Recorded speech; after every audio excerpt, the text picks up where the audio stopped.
Continuamos con la exposición de Marcos Cerdán. Marcos, adelante. Bueno, hola, mi nombre es Marcos Cerdán, pertenezco a la Cátedra de Metodología de Investigación, soy un alumno concurrente y el nombre de este proyecto, de esta presentación, mejor dicho, es la pregunta de investigación como unidad conceptual evaluada en exámenes parciales de estudiantes en medicina veterinaria de la UNR.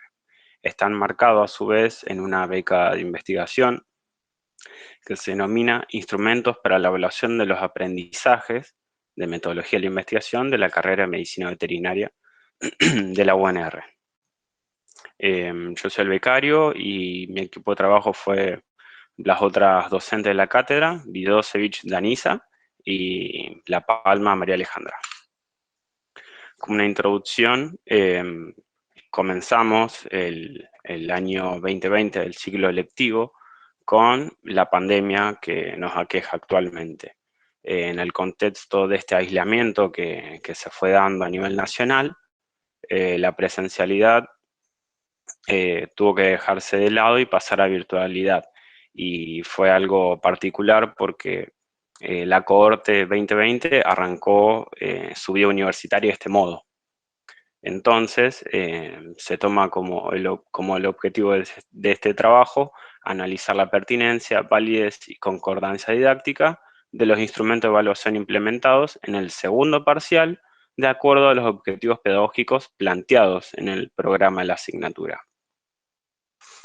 Ahí está, un paréntesis a lo que fue la cursada de este año para enmarcar un poco. La modalidad de cursado fue con unas clases sincrónicas, eran los martes, se encontraban los turnos en los cuales los alumnos tenían sus respectivas comisiones, se trabajó con TICS, se utilizó a una empresa que tiene un sitio web que se denomina exam.net y a Google con la plataforma Meet. La metodología de trabajo fue la habitual en la cátedra, pero reformulada para la virtualidad. Esto significa que se adaptaba a una publicación de nuestras jornadas, de nuestra facultad, y se acopla con contenido teórico que hila la asignatura. A su vez se presentan 2 exámenes parciales, se aprueban con un 60% más, y con un 75% de la entrega de los trabajos prácticos se obtiene la regularidad. Existe el parcial tipo, que es una modalidad que está hace muchos años, en la cual se solventan las cuestiones de resolución o de significado de consignas a la hora de hacer un examen. Materiales y métodos, se cierra el paréntesis y se vuelve a la cuestión del trabajo.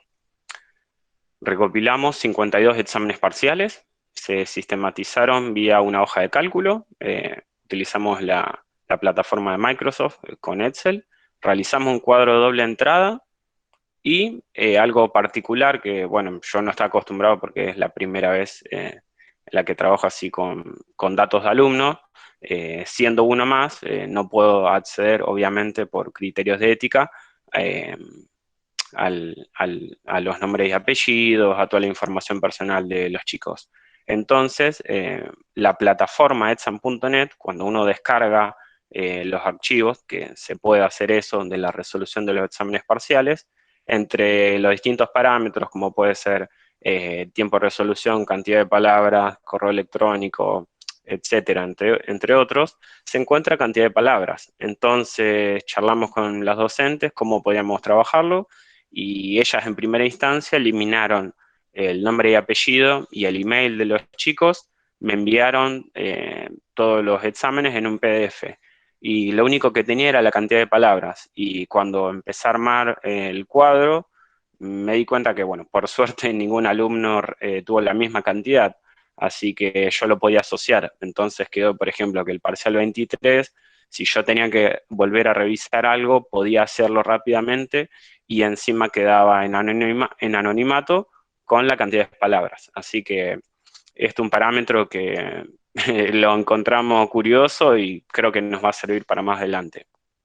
Y se trabajó puntualmente con un concepto estructurante en la cátedra, que es esta consigna de la situación problemática. Puntualmente la consigna dice cuál es la situación problemática planteada desde el punto de vista del conocimiento que se desea generar. Enuncia la misma como interrogante conceptual. Aquí los alumnos tienen que responder en forma de pregunta, tienen que utilizar las variables en cuestión y se tiene que poder recuperar la hipótesis cuando uno resuelve, cuando los docentes corrigen cuando corrigen las evaluaciones.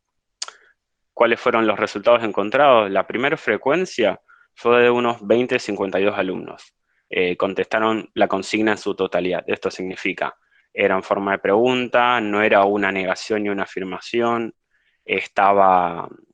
respondía a las variables, se encontraban en la pregunta y se podía recuperar la hipótesis. Se encontró otro grupo de frecuencias que se distingue del anterior por una particularidad, 1252. Ellos identificaron las variables, lo desarrollaron en forma de pregunta, pero se destacaron del grupo anterior y por eso se los separaba, porque no se podía recuperar la hipótesis, ya sea por su semántica o por su redacción. Si estaba en voz pasiva o en voz activa y literalmente no se entendía, si había problemas en la conjugación de los verbos, si estaba mal redactado, todo eso hace a que los docentes cuando van a corregirlo se dan cuenta si tiene asimilado el contenido. Y el resto de las frecuencias se categorizaron en lo que nosotros nos basamos en la bibliografía, en el libro de Perkins, que es La Escuela Inteligente. Acá lo generalicé como un conocimiento totalmente atomizado y ahora voy a pasar a detallarlo un poco. Como una pequeña discusión, al ver estas frecuencias, los docentes hablaron conmigo a ver qué era lo que podíamos encontrar. Más o menos tenía un muy hilo conductor porque el año pasado también trabajamos de este modo y también encontramos resultados similares. Hay problemas en la lectura o en la comprensión de los textos por parte de los chicos. Hay problemas en la teoría, tanto del docente como en la forma en que lo da, como el alumno en la forma en que lo recibe o interpreta, o hay problemas en las TICs, ya sea por acceso al internet, acceso a luz, acceso a los equipos, no saber utilizar las herramientas tecnológicas, todas esas cuestiones como que estaban en una nube. Y terminamos acoplándolo con la teoría de este autor, David Perkins. Acá yo mencioné, lo puse como referencia 2001, pero esta es la segunda edición del español, la primera fue en el 97 y se publicó originalmente en inglés en el 92. Así que si no lo encuentran por eso cuando lo buscan en internet, es por el detalle de la edición. Ahí lo voy a pasar a detallar. ¿A qué me refiero con que lo asociamos con este autor? Este autor plantea una serie de cuestiones que él denomina, categoriza al tipo de conocimientos que absorben o que con el cual terminan trabajando los estudiantes en distintos tipos. Por ejemplo, lo categoriza en una de esas como conocimiento frágil. Es un conocimiento que desapareció de la mente de los alumnos, alguna vez lo tuvieron y podrían haberlo recordado. En ocasiones simplemente se fuma, se lo tiene por arriba. También se encuentra un conocimiento inerte, en el cual los alumnos recuerdan el conocimiento solamente para saltar una criba, como puede ser un examen final, una defensa oral, pero son incapaces de utilizarlo en una situación en la que tienen que pensar y tienen que articularlo. A veces se lo recuerda, pero es inerte, como lo dice la palabra. También se refiere a la superficialidad del mismo, a pesar de que los chicos reciben una instrucción teórica, luego que la reciben no logran desprenderse de los conceptos o de teorías ingenuas que tienen por detrás. Entonces no terminan de darle el significado propio a la instrucción formal y académica que recibieron. Y lo que termina de englobar todo es el conocimiento ritual, en el cual no entienden lo que se les enseñan, o por lo menos no totalmente por completo, lo que sucede es que no terminan compensan la insuficiencia con, con este tipo de rituales. Yo estudio para esta situación que sé de acá a 2 semanas, la salteo y es un conocimiento que no voy a volver a utilizar. Y esto lo que implica es que es un conocimiento difícil de articular con los fenómenos del mundo en que los rodea. Entonces, solamente Perdón, se Marcos. utiliza para una cuestión académica. Sí, André, ¿me pasé? Se te cumplió el tiempo. Ah, listo, listo, justo terminé. Acá estaba la conclusión. Disculpen, yo me enrolo hablando y me pongo a hablar. Cuestión, el trabajo va hacia la reflexión de la enseñanza y una cuestión integrada para las evaluaciones con respecto a los alumnos. Y bueno, agradecimiento a la facultad por darme este espacio y a la cátedra de metodología e investigación por darme este lugar y siempre acompañarme tanto efectivamente como en la formación. Así que bueno, gracias. Yo les quería hacer una pregunta a cualquiera del equipo. Sí, Vos, sí, profe. Marcos, en algún momento dijiste que de las 52 respuestas que evaluaron, Hmm, 20 habían respondido bien, claro, 12 habían respondido bien una parte. Y claro. quiere decir que las otras 20 son respuestas incorrectas. Sí, totalmente parcializadas. Lo que sucede es que, por ejemplo, formulan la respuesta en forma de pregunta o sea, por lo tanto, no era una afirmación o una negación, pero o no incorporaba las variables, justo me abrí el Excel, o no se podía recuperar la hipótesis, o por ejemplo, era una afirmación o era una negación. Otro caso, formulada en forma de pregunta y no había ninguna variable, era totalmente eh, desenlazado de lo que trataba el trabajo que le habían dado, que era de las jornadas.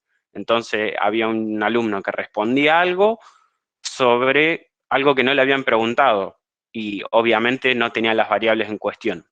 Y en las frecuencias, el último caso fueron 3 alumnos que no respondieron en su totalidad el ejercicio, simplemente lo dejaron en blanco.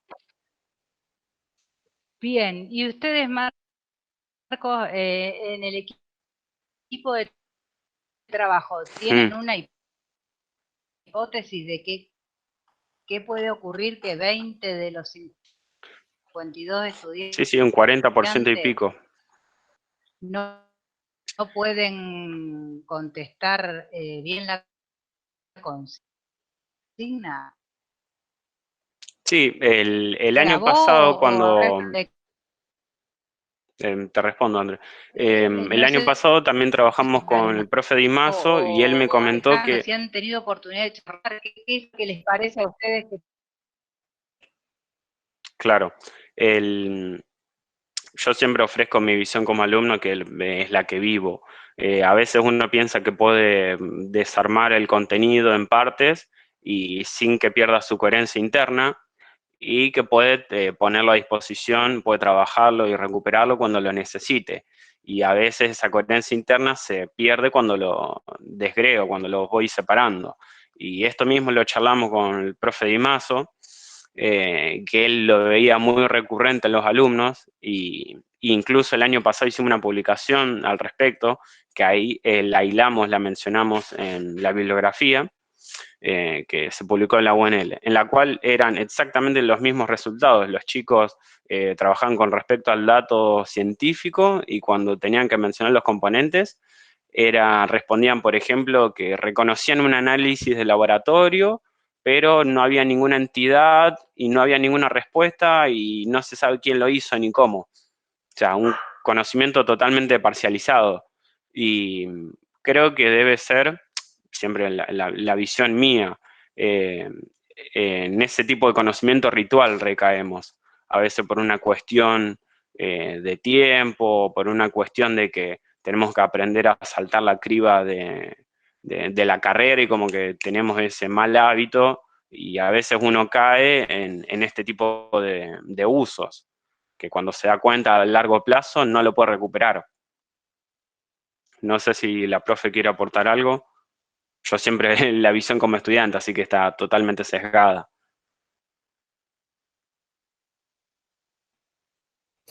No, estaba justo escribiendo en el chat eso, lo importante que es cuando uno hace análisis de didáctica o análisis curriculares o análisis de las estrategias de enseñanza y de evaluación, tener la visión de los estudiantes, porque muchas veces podemos ver cuestiones o reflexionar sobre cuestiones que a veces no se nos habían ocurrido, nada. Esto del aporte que da la posibilidad de trabajar en investigación con estudiantes, que es un aprendizaje mutuo, resaltar eso nada más, independientemente de las respuestas, que a veces las tenemos y a veces no. Bien, bárbaro. Gracias, Marcos. No sé si alguien más quiere hacer una consulta. Gracias, profe. Gracias por el espacio. No, gracias a vos por el trabajo y muy interesante.